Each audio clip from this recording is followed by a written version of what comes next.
তথাকথিত বিরোধীর স্বীকৃতি দিয়েছে, বিজেপির বিটিং, বিজেপির দালাল। আজকে শুভেন্দু অধিকারীর সঙ্গে দেখা করতে যাচ্ছেন নিজেদের ব্যক্তিগত সেটিং ইস্যুতে। আমরা মুখ্যমন্ত্রীর জন্য শুধু স্মারকলিপি নিয়ে গেছিলাম, স্মারকলিপি দিয়েছি। সবাই অরূপদা কিছুই খাননি, আমি যেমন ব্ল্যাক কফি খেয়েছি, আমার ইনসুলিন দিতে হয়। আশা কর্মী তো আজ এই গ্রামে, বাঁকুড়া জেলায় গঙ্গাজল ঘাটিতে কারা আছেন? মমতা বন্দ্যোপাধ্যায় নেতৃত্বাধীন সর্বভারতীয় তৃণমূল কংগ্রেস পাশে এসে দাঁড়িয়েছে। এখনো শাসক দল বিজেপি থেকে কেউ কিন্তু এই গ্রামে এই পরিবারের পাশে এসে দাঁড়াননি।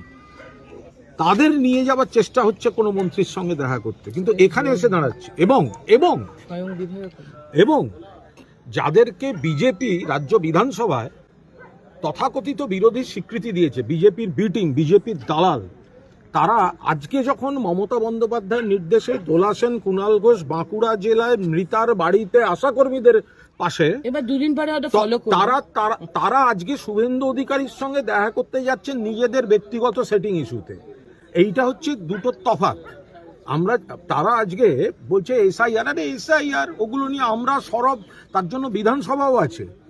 আজকে এখনো পর্যন্ত যা খবর, তাতে ওই বালিশচাটা শিবির তারা যাচ্ছে নবান্নে শুভেন্দু অধিকারীর কাছে। কি কথা হবে? সব নিজেদের ব্যক্তিগত অঙ্কের, কি করে তারা থাকবেন, একটা পরিষদীয় অঙ্কে অস্তিত্বের সংকটে পড়েছেন, তারা নিজেদের করতে যাচ্ছেন। কাहीं পে নিগাহে কাहीं পে নিশানা। এখনো পর্যন্ত কোনো বিপদগ্রস্ত মানুষের কাছে এলাকায় যাননি।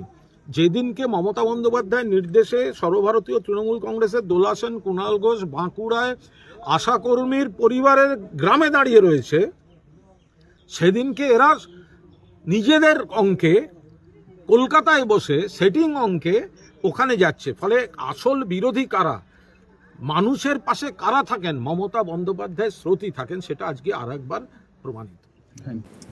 আমরা মুখ্যমন্ত্রীর জন্য শুধু স্মারকলিপি নিয়ে গেছিলাম, স্মারকলিপি দিয়েছি। সবাই অরূপদা কিছুই খাননি, আমি যেমন ব্ল্যাক কফি খেয়েছি, আমার ইনসুলিন দিতে হয়। হ্যাঁ, অনেক কিছু ছিল। আমি দুবার ব্ল্যাক কফি খেয়েছি, অরূপদা কিছু খাইনি, আমি দেখেছি। আকুরদা খেয়েছি স্প্রিং রোল।